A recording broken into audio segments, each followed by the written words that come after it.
நாங்க இருக்கிற வரைக்கும் நாங்க சொல்றதா இங்க சட்டம்.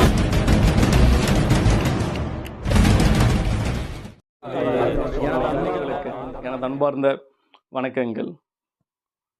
இன்றைக்கி வந்து நம்ம பார்க்கக்கூடிய விஷயம் என்னப்பா சொல்கிறேன், இந்தியாவில் இந்த மாதிரி ஒரு சட்டம் போட்டாங்களா, எப்போ போட்டாங்க அப்படின்ற அளவு வந்து பார்த்திங்கன்னா சில பேருக்கு தெரிஞ்சிருக்கும், சில பேர் தெரியாதவங்க அந்த வீடியோவை பார்த்து தெரிஞ்சுங்க.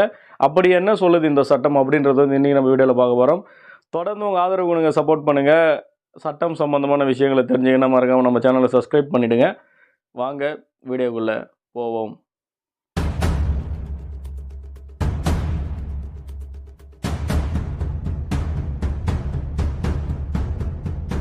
The Prohibition of Employment as a Manual Scavenger and their Rehabilitation Act அப்படின்னு சொல்லிட்டு ஒரு ஆக்ட் இருக்குது.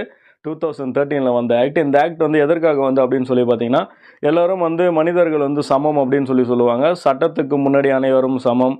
மனிதர்கள் வந்து எல்லோரையும் ஒன்றா ட்ரீட் பண்ணணும். மனிதருக்குன்னு சொல்லிட்டு அவங்களுக்குன்னு சொல்லிட்டு ஒரு டிகினிட்டி, அவங்களுக்குன்னு சொல்லிட்டு ஒரு சகோதரத்துவம், இந்த மாதிரிலாம் வந்து எல்லா ஒரு அம்சங்களையும் வந்து அடிப்படை உரிமையாக கொண்டது தான் வந்து பார்த்திங்கன்னா நம்மளுடைய அரசியலமைப்பு. அதன்படி கண்டிப்பாக வந்து ஒவ்வொரு மனிதரும் வந்து பார்த்திங்கன்னா ஒரு சமமாக ட்ரீட் பண்ணணும் அப்படின்றது ஒரு பேசிக்கான விஷயமா நம்மளுடைய ஒரு அரசமைப்பில் இருக்குது அப்படின்றத நம்ம எல்லோரும் தெரிஞ்சுக்கணும். இதற்காக கொண்டு வரப்பட்ட, அதன் அடிப்படையில் கொண்டு வரப்பட்ட சட்டம் தான் வந்து பார்த்திங்கன்னா இந்த ஒரு சட்டம்.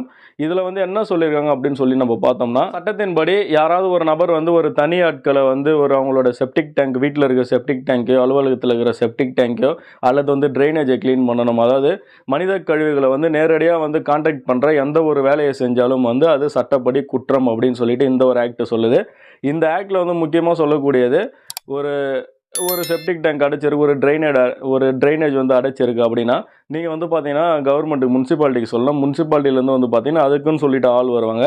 அந்த ஆட்கள் வந்து அதற்கான ஒரு பாதுகாப்பு, அந்த கவசம், அந்த உபகரணம்லாம் போட்டுக்கிட்டு தான் வந்து பார்த்திங்கன்னா அந்த ஒரு வேலையை செய்யணும் அப்படின்னு சொல்லுது. அதாவது ரொம்ப ரொம்ப டேஞ்சரான இருக்க வேலையை வந்து அவங்களே செய்யக்கூடாது. இந்த சட்டம் வந்ததுலேருந்து மனிதர்கள் வந்து நேரடியாக ஃபிசிக்கலாக வந்து மனித மலத்தை அல்லது வந்து பார்த்திங்கன்னா மற்ற விஷயங்களை ஒரு செப்டிக் டேங்க்ல அல்லது வந்து பார்த்திங்கன்னா ட்ரைனேஜில் வந்து தொடக்கூடாது.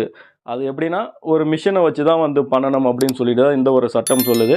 இந்த சட்டம் வந்ததுக்கு அப்புறம் யாராவது ஒரு தனி நபரோ அல்லது வந்து பார்த்திங்கன்னா ஒரு ப்ரைவேட் ஆர்கனைசேஷனோ யாராவது ஒரு நபர் தனி ஆட்களை கூட்டு கட்டாயப்படுத்தி நீங்கள் வந்து ஒரு சீவேஜை வந்து ஒரு ட்ரைனேஜில் வந்து இறங்குங்க அல்லது வந்து பார்த்திங்கன்னா செப்டிக் டேங்கில் இறங்குங்க, இது மாதிரி இதெல்லாம் வந்து க்ளீன் பண்ணுங்க அப்படின்னு சொல்லிட்டு ஃபிசிக்கலாக கான்டாக்ட் பண்ணக்கூடிய எந்த ஒரு விஷயமா இருந்தாலும் சட்டப்படி தப்பு அப்படின்னு சொல்லுது.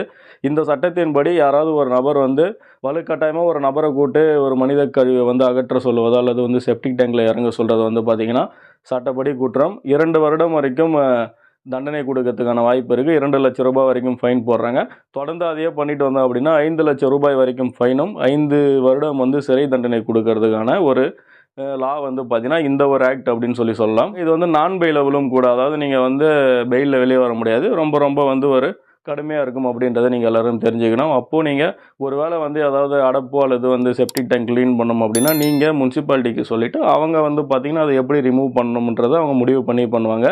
தனிநபர்கள் யாரும் வந்து இதை செஞ்சீங்க அப்படின்னா சட்டவிரோதம் அப்படின்றத தெரிஞ்சுக்கணும். இந்த வீடியோ பயனுள்ளதாக இருந்ததுன்னா கண்டிப்பாக 4 பேருக்கு ஷேர் பண்ணுங்கள்.